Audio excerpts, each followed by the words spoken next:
Dr. Robert Marks, a well-respected orthopedic surgeon at New York Hospital for Special Surgery, came out with a recommendation for a line of science-backed Nutrapharma products from a company called Mend. He said that established evidence shows that Mend can enhance both the quality of healing and the time needed for healing as well. I don't know about you, but so many supplement companies are out there. Finding one that is not only recommended by great minds in the field, like Dr. Marks, but also trusted by over 35 professional sports teams is a win in my book. And right now, you can get 10% off your first purchase with code OrthoShow. Head over to men.me and use code OrthoShow, that's ORTHOSHOW,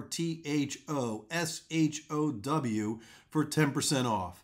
If you're interested in partnering with Men, you can email partners@men.me for more information. All right, a super cool, different episode of the Ortho Show. We're bringing on two neurosurgeons. Get it out there. I can't believe it. We're bringing on Mike Wang and JP Kolcun. JP is a fifth-year resident in neurosurgery at Rush in Chicago, and Mike Wang is literally one of our country's most respected neurosurgeons in the spine space. It's a great conversation. We educate what's the difference between neurosurgeons and orthopedic surgeons and spine surgery, and why these neurosurgeons are so damn crazy and they work so hard and all this other stuff. You're really going to learn a lot from this episode. I really enjoyed it. I know you will too. Dr. Scott Sigman, hashtag follow the fro.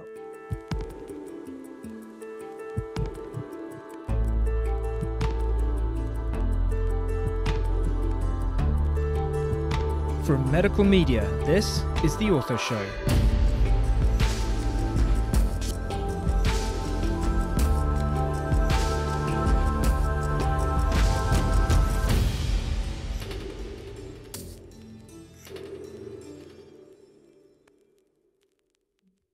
Hello, world. Dr. Scott Sigman, your favorite opioid-sparing orthopedic surgeon, here for another episode of the Ortho Show podcast, where everyone knows we bring you the best and the best in orthopedics. We're taking just a slight pivot today. I'm excited. We're bringing on our first neurosurgeons to the program. We're going to educate, we're going to entertain, and it's just a pleasure to have you on. We have Dr. Michael Wang, who's a neurosurgeon, professor of neurosurgery at the University of Miami, is also the director of the Spine Fellowship. And we've got JP Kolcun, who I love, is a neurosurgical resident. He's a PGY5. These two guys run the best neurosurgery podcast on the planet. I was a guest on their show, and we thought, let's flip it around, do a home and away, and get these dudes on the show with us as too. So Mike and JP, what a pleasure it is to have you guys on. Thank you. Hey, happy to be here. All right, awesome. I love it. I love it. All right, so Mike, let's start with you a little bit. We know you're a professor of neurosurgery. You're incredibly, well-liked. You run across industry. You do amazing things on the podium. I want to talk to you a lot about your opioid-sparing philosophy, which you and I have shared together. But tell us, when did you want to become like a neurosurgeon? I mean, that's not such like, you can't just sort of wake up one day and say, I'm going to be a neurosurgeon. So tell us the story. All right. So I'm in medical school at Stanford, and everybody at Stanford pretty much does 5 years of medical school. So you spend a lot of time doing research. You don't really go to classes, and I was going to be a dermatologist. And true story. So I'm doing research in epidermolysis bullosa for the geeks out there. They know what that is.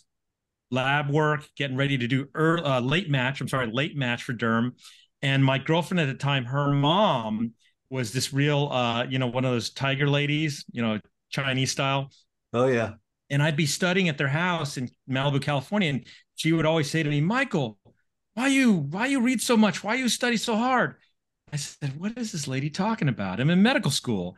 And she goes, no, Michael, no need study so hard. And that was literally her accent, right? I'm not trying to be racist here, right? I'm Chinese. I can say this. Of course. And some people may not know that on a without the video, but she got so deep in my head. It was like that movie Inception with Leonardo DiCaprio, like 6 stream layers down, that I'm like, I'm never going to be respected for anything that I do ever again in my life. So what do? I go to the extreme opposite, which is neurosurgery. So pimple popper to brain surgery because of your girlfriend's mother's comments back in the day. I love it. Great story for sure. All right. So you were destined for it. So JP, you're a PGY5, you're a neurosurgical resident. You're at Rush residency right now in Chicago. Tell us your story. When was it a brain surgeon, or we should say neurosurgeon for you? When did it come around? Yeah, well, one day I just woke up and decided to be a neurosurgeon. Honestly, it was toward the end of college. I went into college without much ambition to be anything. I'm a singer and musician. I thought I'd be some kind of performing artist, maybe a writer. And it wasn't until really late in my junior year of college that I had bounced my way through a few majors, wound up in the psychology department, wound up in a neurosciences lab, and really enjoyed that. And then, like so many people that go from the sciences to medicine, I got bored in the lab, and I thought I'd rather do things to help the people instead of figure out how to help them. And really, with no context, no background, or no exposure, I just thought, well, I like the nervous system. Neurosurgery, I've heard, is difficult. I like difficult things. I'll just do that. And so I decided to do neurosurgery simultaneously with deciding to do medicine with no exposure or context. Wound up at the University of Miami and started working with Dr. Wang here. And then really within weeks of meeting him, decided to do spine. I love it. So first of all, the mentor-mentee relationship, right?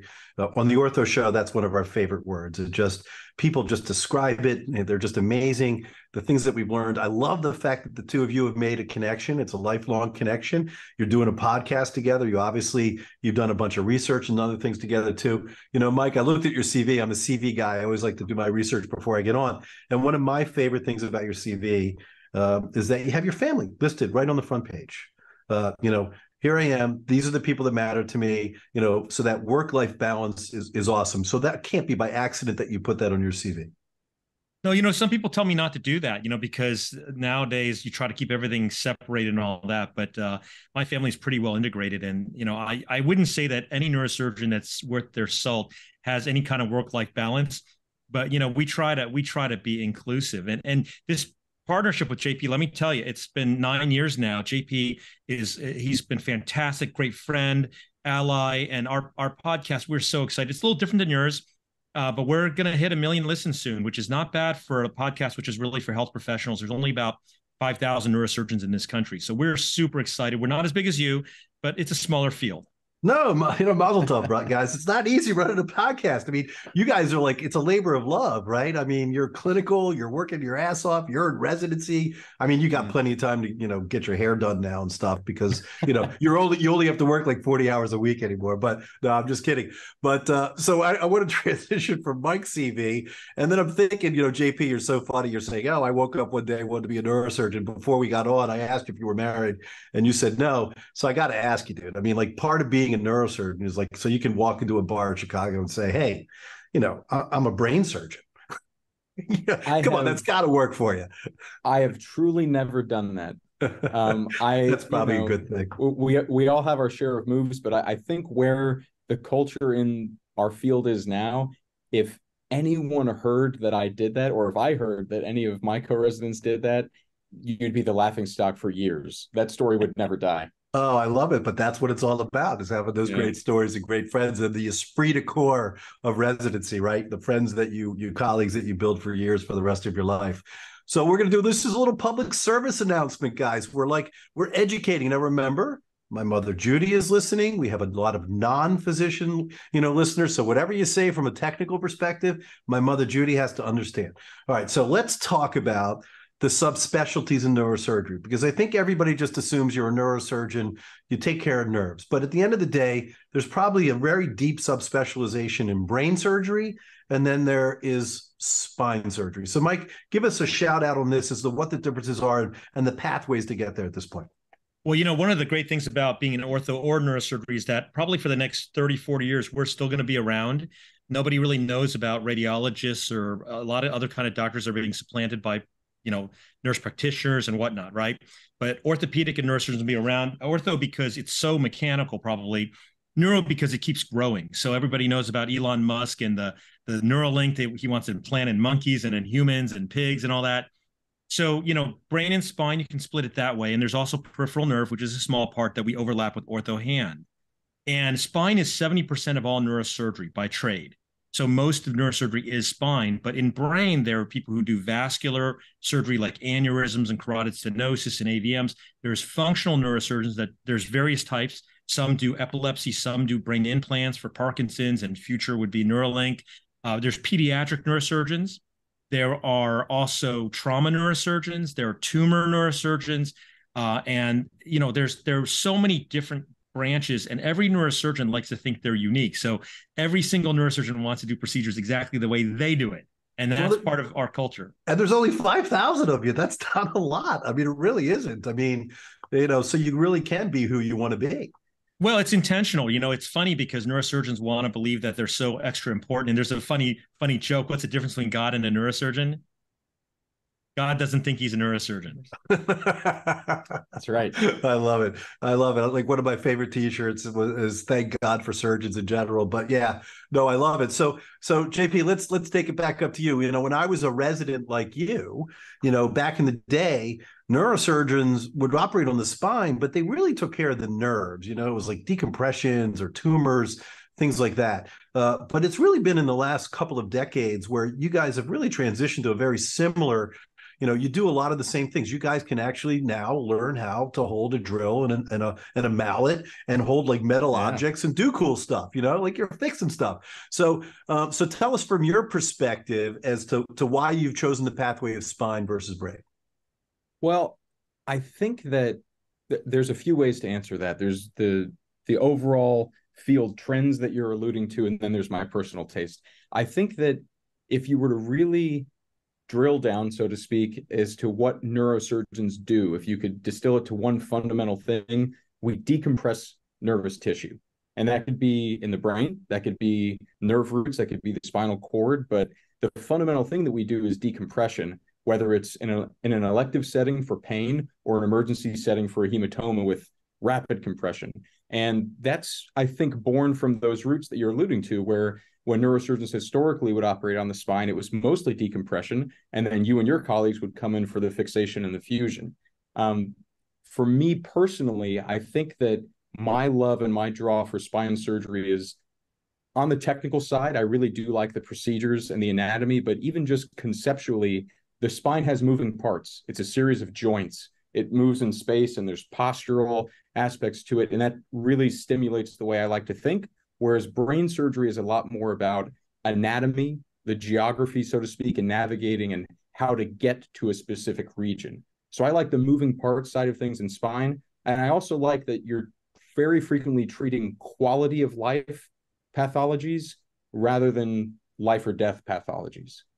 All right, Mike, do you guys know the term mishigas? It's a Yiddish term for crazy. I don't know if you guys know this or not. So before we came on, Mike, JP's telling me that he's going to do a spine trauma fellowship when he's done. And what kind of crazy life is that going to be for you, JP? Come on, man. You're not married yet. You don't have any kids. How are you going to meet your wife? What's going on here? Lots of call, to be sure. Lots of call. But again, it's what interests you. And for me, over the past few years, I've really developed a strong interest in paralysis and these acute injuries that happen to young people. And I always say this kind of as a joke. I grew up in Florida, in northern Florida, which is essentially southern Georgia, where Dr. Wang grew up. And I did my share of crazy things when I was young. The example I always give, besides my brother dropping me on my head, was that my best friend had this field behind his house. And it was nice, soft grass. And when it rained, the grass would get wet and slick the next morning. We would go out with a golf cart. We tied a rope to the back of the golf cart, and we would sit someone in an oil pan holding the rope and just drive at top speed and then make sharp turns and whip the person in the oil pan to slide across the grass. And you got extra points if you hit a tree with your friend. And so I always say that these are the kinds of things I did growing up. And by luck or fate or what have you, I can still run and jump and walk and move. But there's plenty of people that have out there that were less lucky than me. Someone's got to take care of them. So I feel called. All right. Well, God bless you. Somebody's got to do it. So we're glad we found you. That's wonderful. All right. Now, Mike, what's funny? We see each other all the time. And what's interesting is it can be society meetings where we're both sort of talking about our opioid sparing strategies. But you were just at the OSET meeting, which is one of my favorite meetings. It's called the Orthopedic Summit, meeting in Boston. And it's the best subspecialty meeting in orthopedics. And where I'm going with this is that here you are as a spine surgeon, a neurosurgeon that operates on the spine. And here you are within the world of orthopedics. So let's educate Judy and our listeners as well. And what are the subtle differences these days between a neurosurgeon that does spine surgery and an orthopedic surgeon that does spine surgery? Well, the fast answer is glove size. So for the lay listeners, the average glove size for a human is 7.5 for an adult human. The average glove size for an orthopedic surgeon is 8.5, and for a neurosurgeon, it's 7. So it's a little different. I've never heard that before. I love it. Never heard that. It. It's the glove manufacturers, they know what sizes to make, just like shoe manufacturers, right? Oh, that's awesome. All right. So all right, that's a simple. What's the more complex? So I think if you take ortho, right, and we can go really deep into this. I'll one up you on the Yiddish. So, neurosurgeons don't like to take care of bubamitis, right? We don't like that kind of. We want life-threatening or limb-threatening stuff. And so neurosurgeons are a little bit crazy, right? We like the drama intensity and all that. It's almost to an extreme. In orthopedics, if you take the extreme form of that, it's probably spine. The spine guys are the ones that nobody else wants to cover their calls. Nobody else wants to deal with their problems. It sounds really serious with what you call bone water. We call it spinal fluid. So if you take the extreme, the most like us, it would be the spine orthopedists, and they generate the most income, probably, right? Okay. Sure. If you take neurosurgery and you drag it over what's most like a normal person, like an orthopedic guy, right, or gal, that would be a spine surgeon. So the spinal neurosurgeons, the true spinal neurosurgeons, are the most normal neurosurgeons. They don't like to kill people. They don't like complications. And they're much more, we call ourselves neuropods, because we had to learn how to use a mallet and a drill and put in screws and rods and all. So we are like that bridge. So the ortho spine and neurospine meet sort of midway between ortho and neuro. I love it. That's a great explanation. But yet you guys, I mean, at the end of the day, right, you're trained on the same techniques. I mean, if there's something deep inside the spinal cord, I know my Mark Clapp, who's my dear friend and colleague, we've known each other forever, for 25 years. He was my junior resident. He's not an orthopedic surgeon. He's a spine surgeon, right? So, he differentiates himself from the rest of us orthopods. But, the point being that, I don't know, where was I going with this? I just lost my train. You were talking about how we're different. So there is still a little difference. I mean, a really good orthopedic surgeon is better than an average neurosurgeon, and vice versa, right? So there's a lot of crossover, but neurosurgeons are much better at a microsurgery, much better at drilling, fine little tasks, stuff like that. Orthopedists are much better at biomechanics. They're better at getting things to be lined properly, so that the body functions in that way. So it is at its core quite different but if you do it enough years, you become quite similar, right? So I think, one of the most important things, I'll give you a line from one of my pediatric sports medicine specialists, Lyle McKaylee, who developed pediatric sports medicine. And his comment to me, which I'll never forget, is he's like, Scott, unindicated surgery done well does better than indicated surgery done poorly. And so the point I'm trying to make is, in order to have a successful spine practice, right, because there's so many patients with back pain, but really so few people that truly have back pain need spinal surgery, right? So your indications to have successful outcomes have to be super important. I want you to both answer that. Yeah, I'm gonna follow up with that first, and I'll let JP go into the origin of our podcast, because it is important why we started this whole project, and we love it so much, just like you love the Ortho Show. So I think it's the opposite for us. Indicated surgery done poorly does better than unindicated surgery done well, because you're exactly right. 90% of Americans suffer from back or neck pain at some point in their life. And spine surgery is unfortunately the field in medicine that's most rife with bad practice and profiteering and greed. So it is very unfortunate that it is like that. So you're 100% on point with that.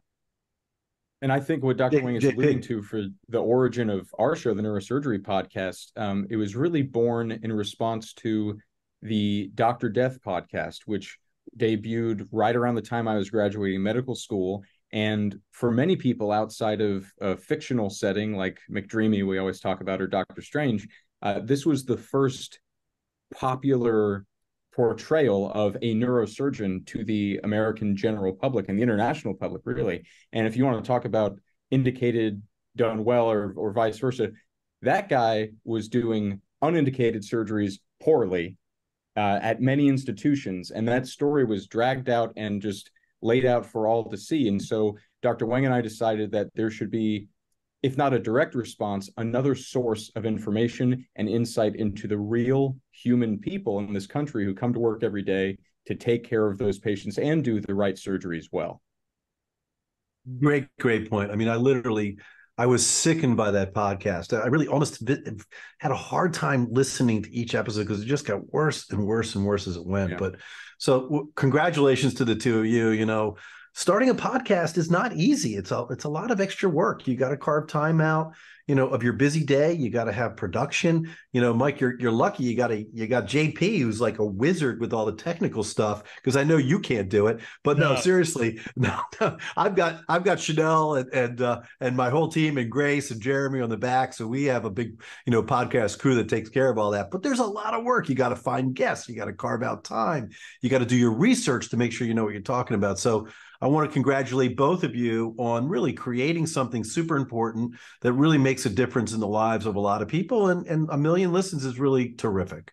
Well, JP, so Mike, JP is really good at this. His musical training, he has a fantastic ear for sound, which has really helped us a lot. But can I just follow up, because you do have patients listening. We don't really care for patients listening to our podcast. We're brutally honest about the inside of neurosurgery. This may be unique from neurosurgery and spine versus orthopedics, say sports, right? Which is what you're a sports medicine doc, right? So yes, I am. Here's what I tell patients, and this actually bears relatively true. If you see a spine surgeon who has 5 stars, meaning 5 out of 5 stars, there's a high probability that person's a criminal. And there's a high probability it's paid for. And I mean this in the truest sense that, like, if you meet a spine surgeon and they're all like, oh, yeah, and it's so warm and fuzzy, and we love Dr. So-and-so, he spent a lot of time with us and answered all of our questions, there is an extremely high, I'm not saying everybody, and especially if they're like in the middle age, very young doctors, very old doctors, there's more, you know, bandwidth of how people deviate back to their norm. But this is really scary for us, because if you had spoken to Dr. Death, you would not know, you would have no clue that this guy is a psychopath. And neurosurgeons are very good. Surgeons, by definition, have a bit of psychopathy. I'm not saying we're psychopaths. There's a spectrum. If you're overly empathetic, you can't step on a bug, right? So you have to be willing to take the work to get people through a process. So there's a tiny 1%, you know, sociopath's a wrong word, right? But people get what I mean. But there are some extreme sociopaths in our field. Some of them do good work, but most of them are busy taking advantage of prey, which is patients. And everybody who does any research into spine knows that this exists. They don't know why it exists, so they're afraid of spine. It's very hard to spot. If you meet a spine surgeon and it's like, oh yeah, 5 stars, perfect reviews, every review 7 lines, this is a person that there's way too much back pain out there. There's way too many, you know, as good as you guys are, you know, we all have complications, things happen, right? But I think it's fascinating. And remember, there's not that many of you guys, right? So in the world of orthopedics, you know, with 40,000 orthopedists, you know, you trip over an orthopedic surgeon in New York City on every corner, right? So branding and social media and identifying who you are is important so that your patients can identify and sort of identify who they want to go and see. But for neurosurgery, you know, my partner, Mark Lapp, is the same way. 0 social media, doesn't get out there, doesn't do anything. He takes great care of his patients. He has wonderful indications. He has outstanding results, and he just lets that speak for itself. And he every day goes to work. He's got too many patients to see, so he doesn't need to bolster that process. But your point is well taken. All right, one of my passions, Mike, one of your passions, and JP, I hope it's going to be one of your passions as well, is opioid-sparing surgery. I'm giving my TEDx talk in Davenport, Iowa on October 12th, talking about the evolution of opioid-sparing surgery, how we all were so schnookered by the big pharma companies and the societies, and you've got to use opioids. They're inexpensive. They're not very addictive. You were the first neurosurgeon in the United States to develop an ERAS protocol, which for Judy is an enhanced recovery after surgery protocol, which is a concept of identifying a process and a pathway to minimize opioids, but yet provide outstanding outcomes for our patients and manage their pain. Where did that come from? So why did you do that? And JP really was part of the beginning of this. I'll tell you, it's really fascinating. People say, why do you work at a university where you give multiple millions of dollars to the dean as a gift every year and not just be a private practitioner, right? Well, the answer is really simple. You get to work with bright, young, motivated, non-jaded people.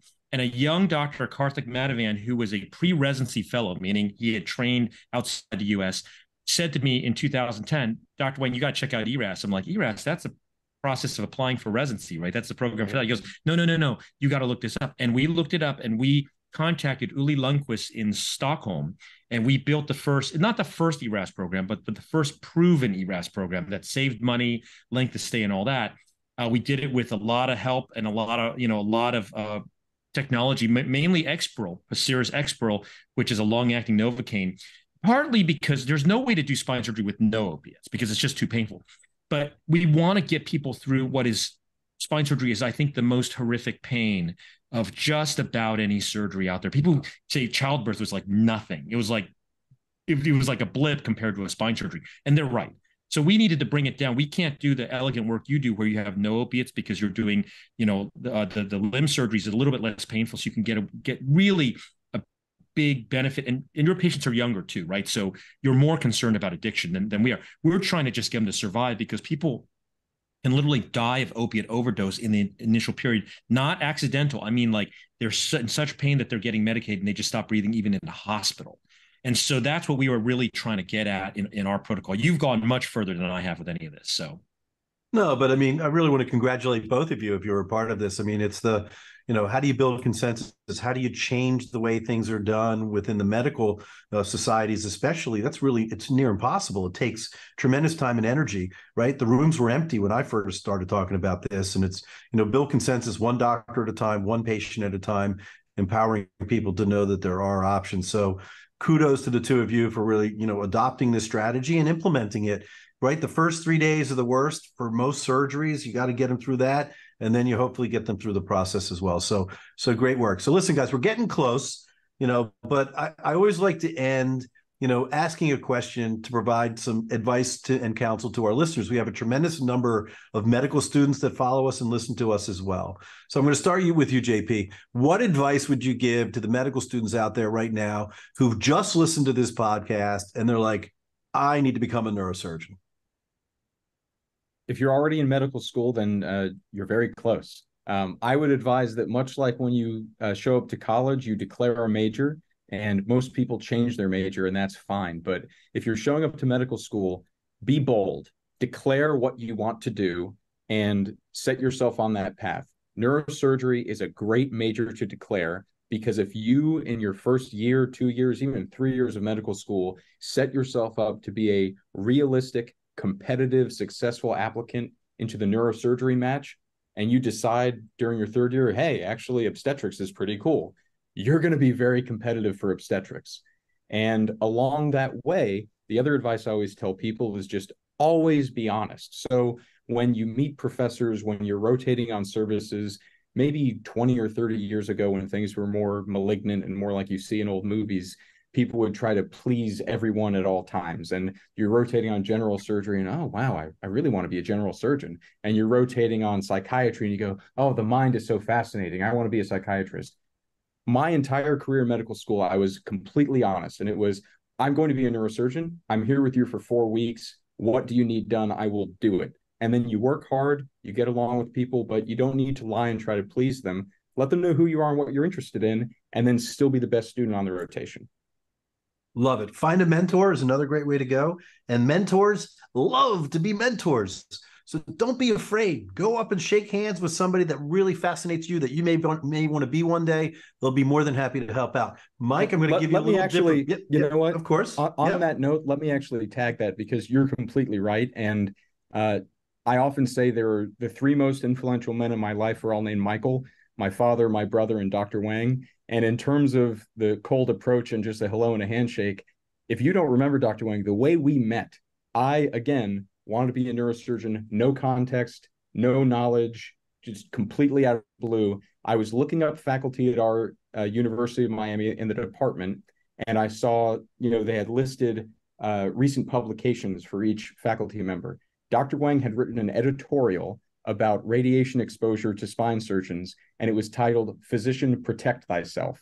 And being the artsy person that I was, I thought, oh, that's a really clever title. This guy's a good writer. Maybe I'll work with him. And I sent him a cold email, and that's how the last 9 years of my life happened. So don't be afraid to reach out to people. don't be afraid to reach out, because people are willing to listen, and they want to.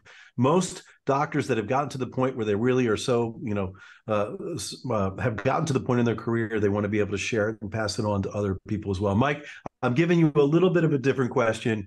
You're a master neurosurgeon. You've been in practice now, for decades. One of the most important things for me when I wake up in the morning is I'm really excited to go to work, to do all the things that I do.